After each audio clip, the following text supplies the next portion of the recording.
Monsieur le Président, Monsieur les ministres, chers collègues, la Commission des lois, de la décentralisation, du travail et des droits humains s'est réunie le vendredi 2 mai 2025 sous la présidence de M. Abdoulaye Tall,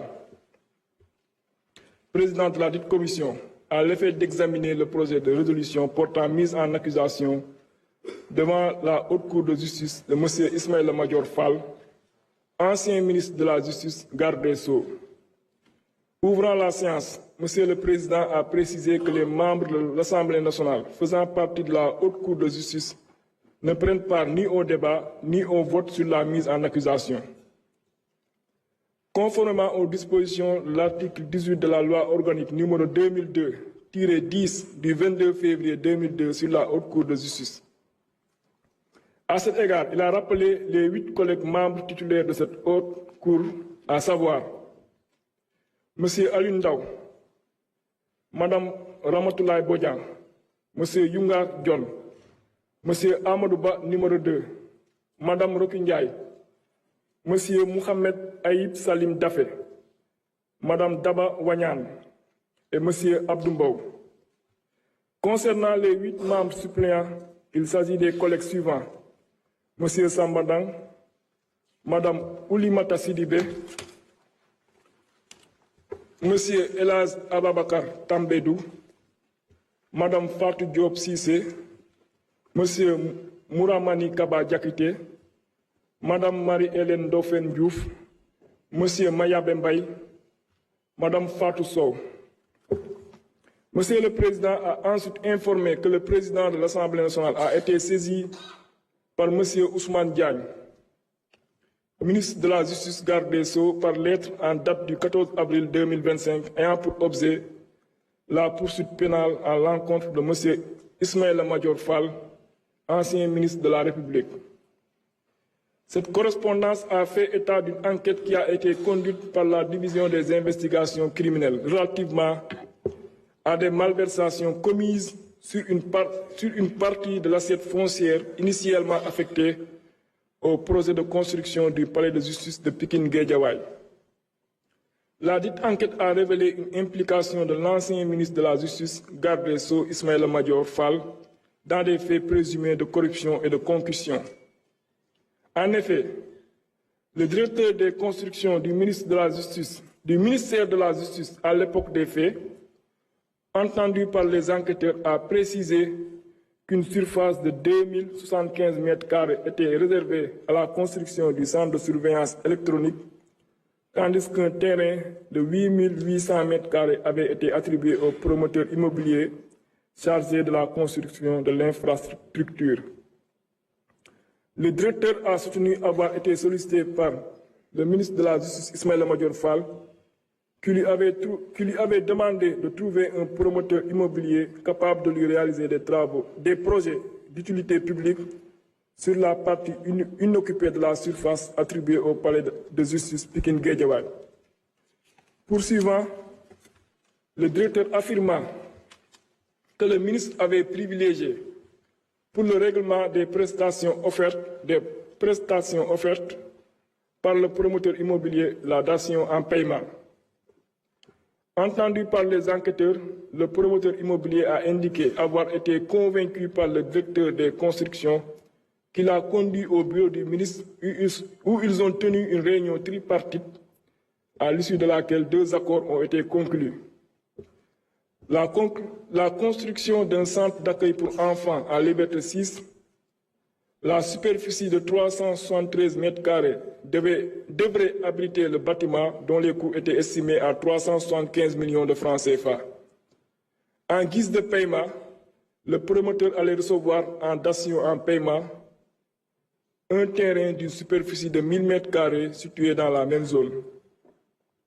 L'édification d'un centre de surveillance électronique pour une valeur de 576 460 571 francs CFA et en contrepartie une superficie de 9 430 m² faisant partie du TF 01/GW a été allouée au promoteur à titre de paiement. Le promoteur a à cet effet révélé avoir exigé l'établissement du bail en son nom, car le ministre lui avait réclamé la somme de 250 millions de francs CFA pour lui attribuer le marché. Il a ajouté avoir été rappelé quelques jours plus tard par le ministre qui l'invitait à se rapprocher du gouverneur de Dakar et du directeur des domaines d'alors pour l'établissement du document qui lui a été remis en juin 2023. Il a également affirmé que toutes les démarches en vue de l'obtention du bail avaient été accomplies par le ministre de la Justice et le directeur des constructions. S'expliquant sur le retard accusé dans le démarrage des travaux de construction des 2 bâtiments susmentionnés, le promoteur a évoqué, d'une part, une absence d'autorisation de construire et d'autre part, un désaccord avec le ministre qui, dès la réception d'un acompte de 50 millions de francs CFA, ne cessait de lui mettre la pression pour le versement du reliquat de 200 millions de francs CFA, alors qu'en ce moment, le bail n'avait pas encore été établi. Il a soutenu que le refus de solder le reliquat aurait conduit l'ancien garde des Sceaux à mettre un terme aux accords convenus. Ainsi, selon l'article 101 de la Constitution, le Premier ministre et les autres membres du gouvernement sont pénalement responsables des actes accomplis dans l'exercice de leurs fonctions et qualifiés crimes ou délits au moment où ils ont été commis. Ils sont jugés par la Haute Cour de justice. Par ailleurs, en vertu de l'article 17 de la loi organique numéro 2002-10 du 22 février 2002 sur la Haute Cour de justice, la résolution de l'Assemblée nationale votée dans les conditions prévues à l'article 101 de la Constitution et portant mise en accusation devant la Haute Cour contient les prénoms, les noms et fonctions des accusés, l'énoncé sommaire des faits qui leur sont reprochés et, dans les cas prévus à l'alinéa 2 de l'article 101 de la Constitution, le visa des dispositions législatives en vertu desquelles est exercée la poursuite.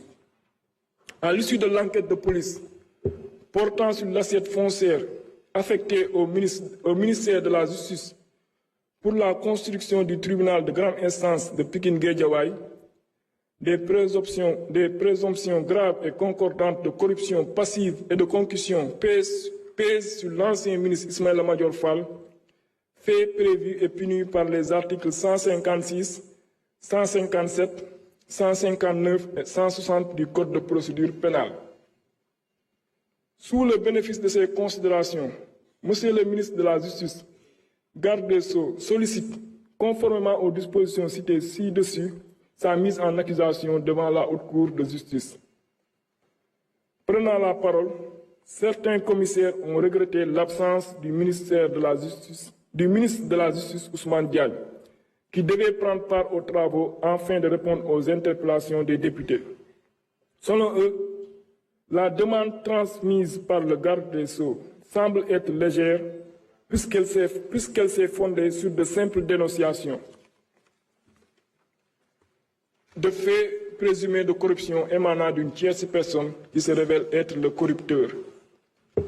Parallèlement, ils ont soutenu que compte tenu du fait que la convocation de la Commission des lois, de la décentralisation, du travail et des droits humains a pour objet l'examen du projet de résolution portant mise en accusation, il fallait non seulement mettre à la disposition des commissaires le dit texte en mentionnant tous les faits reprochés à l'ancien ministre, mais également l'ensemble des documents y relatifs. En revanche, d'autres commissaires se sont félicités de cette procédure qui s'inscrit en droite ligne de la bonne gouvernance. Ils ont, dans ce sens, indiqué que l'Assemblée nationale est parfaitement habilitée à la mettre en œuvre conformément au texte en vigueur. Ils ont, en outre, indiqué que selon les déclarations relatées dans la demande transmise à l'Assemblée nationale, l'ancien ministre Ismaïla Madior Fall est bel et bien impliqué. D'ailleurs, ce dernier s'est déjà exprimé à travers une chaîne de télévision privée et n'a pas nié les faits reprochés. Ils ont également fait savoir que l'analyse attentive du dossier concernant les mises en cause laisse apparaître, au-delà des faits de corruption passive et de concussion, d'autres chefs d'accusation susceptibles d'être visés, comme la tentative d'escroquerie, le blanchiment de capitaux, l'extorsion de fonds, la corruption, l'association de malfaiteurs, la prise illégale d'intérêts, la tentative d'extorsion de fonds et de corruption. Par ailleurs, dans le souci de permettre au commissaire de mieux comprendre cette procédure de mise en accusation, il a été demandé de faire le rappel historique de la Haute Cour de justice. En réponse aux différentes interpellations exprimées, Monsieur le Président Abdoulaye Tall a d'emblée fait un rappel historique succinct de la Haute Cour de justice et du cadre juridique qui régit son fonctionnement et son organisation. Il a ensuite tenu à préciser qu'à ce stade de la procédure, aucun texte n'oblige la présence du ministre de la Justice, garde des Sceaux à l'Assemblée nationale pour prendre part aux travaux. Il a également indiqué que la demande transmise par le ministre de la Justice, garde des Sceaux, ne s'est pas fondée sur de simples dénonciations comme précédemment allégué. Par contre, elle s'est fondée sur une enquête conduite par la division des investigations criminelles qui a révélé une implication de l'ancien ministre de la Justice, garde des Sceaux, Ismaïla Madior Fall, dans des faits présumés de corruption passive et de concussion. À ce niveau, il a fait savoir qu'il appartient à l'Assemblée nationale de retenir la qualification juridique des faits reprochés, conformément à la loi organique sur la Haute Cour de justice précitée. En conséquence, l'Assemblée nationale a la latitude de retenir de nouveaux faits contre le mis en cause. Enfin, Monsieur le Président a procédé à la lecture du projet de résolution concernant l'ancien ministre de la Justice, garde des Sceaux, Ismaïla Madior Fall. Le dit projet est annexé au présent rapport. À la suite de ce qui précède, les membres de la Commission des lois, de la décentralisation, du travail et des droits humains ont adopté à la majorité le projet de résolution portant mise en accusation devant la Haute Cour de justice de M. Ismaïla Madior Fall, ancien ministre de la Justice, garde des Sceaux. Il vous demande d'en faire autant s'il ne soulève de votre part aucune objection majeure.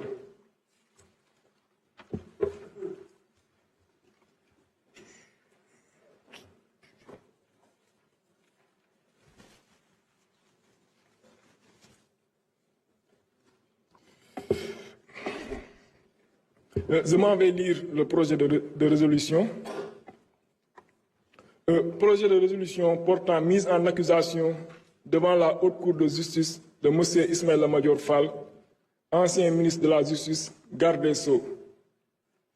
La Commission des lois, de la décentralisation, du travail et des droits humains, après avoir délibéré en sa séance du 2 mai 2025, a adopté à la majorité le projet de résolution dont la teneur suit. Considérant que par lettre numéro 00288 MJ Cap/DC en date du 14 avril 2025, Monsieur le ministre de la Justice, garde des Sceaux, a transmis au président de l'Assemblée nationale une lettre sollicitant la mise en accusation devant la Haute Cour de justice de M. Ismaïla Madior Fall, ancien ministre de la Justice, garde des Sceaux. Considérant que par lettre numéro 3666 en date du 24 septembre 2024, Monsieur le procureur de la République, près du tribunal de grande instance de Pikine-Guédiawaye, a saisi la division des investigations criminelles pour l'ouverture d'une enquête contre Cheikh Gueye, représentant de la société Technology Consulting Service, TCS, et éventuellement toute personne impliquée relativement à l'accaparement de l'assiette foncière du tribunal de Pikine-Guédiawaye. Des faits, il ressort que suivant décret numéro 2020-1281 du 8 juin 2020, l'État a affecté au ministère de la Justice une assiette foncière de 2 hectares 85 ar 14 14 Santiago, sur le plan d'urbanisme du développement PUD de Guédiawaye pour réaliser le palais de justice de Pikine-Guédiawaye. Entendu sur procès verbal, l'ancien directeur de la construction du ministère de la Justice, Mohamed Anas El Bachir Wan, a expliqué que lorsqu'il a pris fonction en mars 2022, il a saisi par correspondance le directeur des domaines et le chef du bureau des domaines d'un état des lieux de l'assiette foncière d'une superficie de 2 hectares 85 ar 14 centiares attribuée au ministère de la Justice, mais sans réponse. C'est ainsi qu'après la construction du tribunal de Pikine-Guédiawaye sur une étendue de 8327 mètres carrés, l'ancien ministre de la Justice, garde des Sceaux, Ismaïla Madior Fall, lui a demandé de sécuriser le reste de l'assiette foncière. Il a indiqué avoir été sollicité par le ministre de la Justice, garde des Sceaux, qui lui avait demandé de trouver un promoteur immobilier capable de lui réaliser des travaux d'utilité publique sur la partie inoccupée de la surface attribuée au palais de justice de Pikine-Guédiawaye. Poursuivant, il a affirmé que le ministre avait privilégié pour le règlement des prestations offertes par le promoteur le mécanisme de la datation en paiement. Sur ces entrefaites, il a présenté au ministre le nommé Cheikh Gueye. Confirmant ses propos, ce dernier, entendu, a soutenu avoir été convaincu par le directeur des constructions qui l'a conduit au bureau du ministre où ils ont tenu une réunion tripartite à l'issue de laquelle ils ont conclu les 2 accords suivants.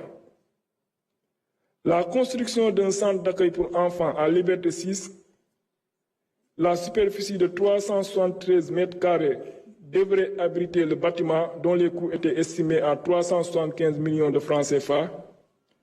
En guise de paiement, le promoteur allait recevoir en datation en paiement un terrain d'une superficie de 1000 mètres carrés situé dans la même zone.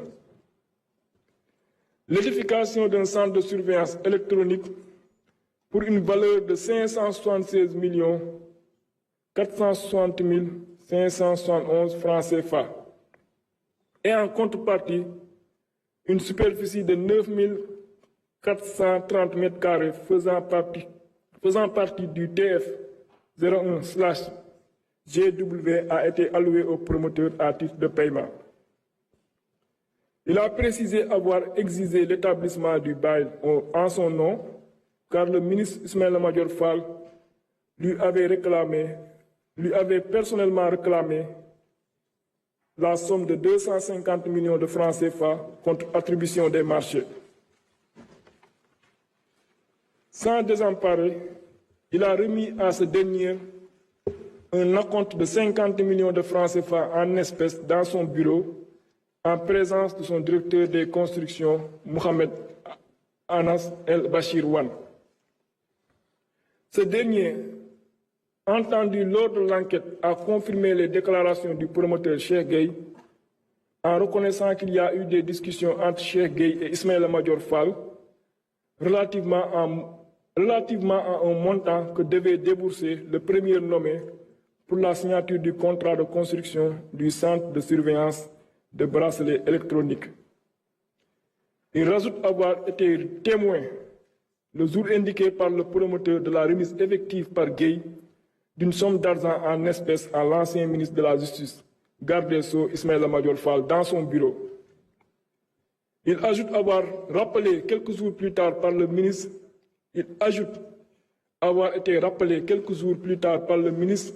qui l'invitait à se rapprocher du gouverneur de Dakar et de Mamadou Gueye, directeur des domaines pour l'établissement du document qui lui a été remis en juin 2023. Il a signalé que toutes les démarches en vue de l'obtention du bail ont été accomplies par le ministre de la Justice, garde des Sceaux et le directeur des constructions. Quelque temps après la remise de cette somme, le promoteur Cheikh Gueye a soutenu que le ministre voulait le contraindre à lui remettre les 200 millions de francs CFA restants en espèces, ce qu'il a refusé du fait des lenteurs dans la délivrance du bail. Le ministre lui a alors restitué ses 50 millions de francs CFA tout en lui indiquant qu'il allait annuler le bail. Le directeur des constructions, M. Wan, a confirmé à l'enquête avoir lui-même procédé à la restitution des fonds sur demande du ministre. S'expliquant sur le retard accusé dans le démarrage des travaux de construction des deux ouvrages susvisés, Cheikh Gueye évoquait d'une part une absence d'autorisation de construire et d'autre part un désaccord avec M. Ismaïla Madior Fall qui, dès la réception de l'acompte de 50 millions de francs CFA, ne cessait de lui mettre la pression pour le versement du reliquat de 200 millions de francs CFA, alors qu'en ce moment, le bail n'avait pas encore été établi.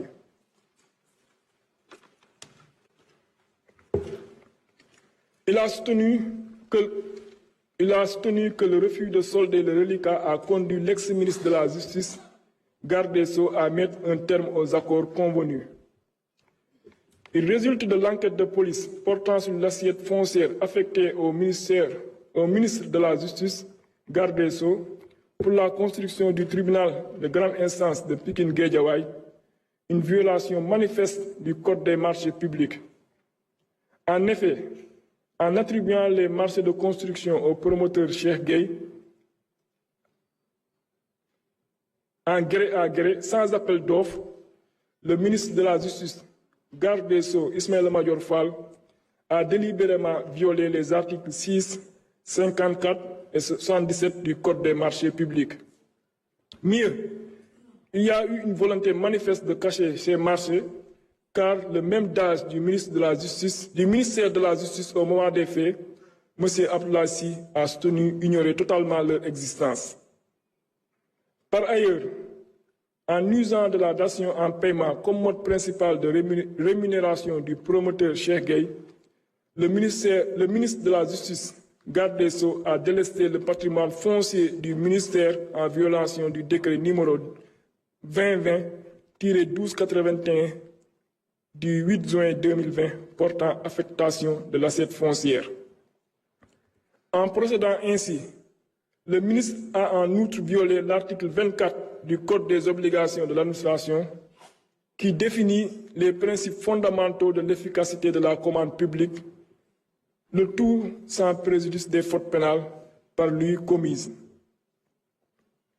Considérant que selon l'article 101, alinéa 2 de la Constitution, le Premier ministre et les autres membres du gouvernement sont pénalement responsables des actes accomplis dans l'exercice de leurs fonctions et qualifiés crimes ou délits au moment où ils ont été commis, ils sont jugés par la Haute Cour de justice.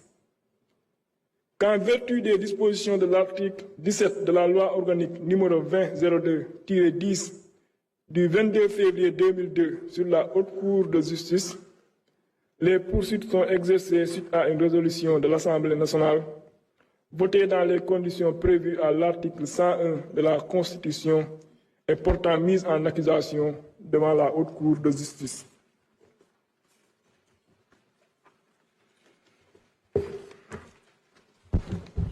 Considérant qu'il résulte de ce qui précède un véritable pacte de corruption impliquant le ministre de la Justice, garde des Sceaux, Ismaïla Madior Fall, considérant que les faits ci-dessus révélés laissent apparaître des indices et présomptions graves et concordants de nature à asseoir les infractions d'association de malfaiteurs, de corruption, de tentative d'extorsion de fonds, de concussion, de prise illégale d'intérêts, d'escroquerie, de blanchiment de capitaux et de complicité de ses chefs contre M. Ismaïla Madior Fall, ancien ministre de la Justice, garde des Sceaux. Considérant que lors de la commission de ces faits révélés par l'enquête de police, M. Ismaïla Madior Fall exerçait des fonctions ministérielles, considérant que ces faits sont prévus et punis par les articles 238, 239, 159, 160, 2, 372, 156, 157, 379, 45 et 46 du Code pénal et la loi organique 2024-08 du 14 février 2024 relative à la lutte contre le blanchiment de capitaux, le financement du terrorisme et la prolifération des armes de destruction massive, abrogant et remplaçant la loi numéro 2018-03 du 23 février 2018 relative à la lutte contre le blanchiment de capitaux et le financement du terrorisme. Que de tels faits méritent d'être portés devant la Haute Cour de justice.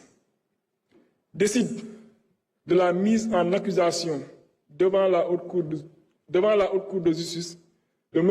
Ismaïla Madior Fall, ancien ministre de la Justice, garde des Sceaux, conformément à l'article 101 de la Constitution, 17 et suivant de la loi numéro 20-02-10 du 22 février 2002, portant loi organique sur la Haute Cour de justice modifiée.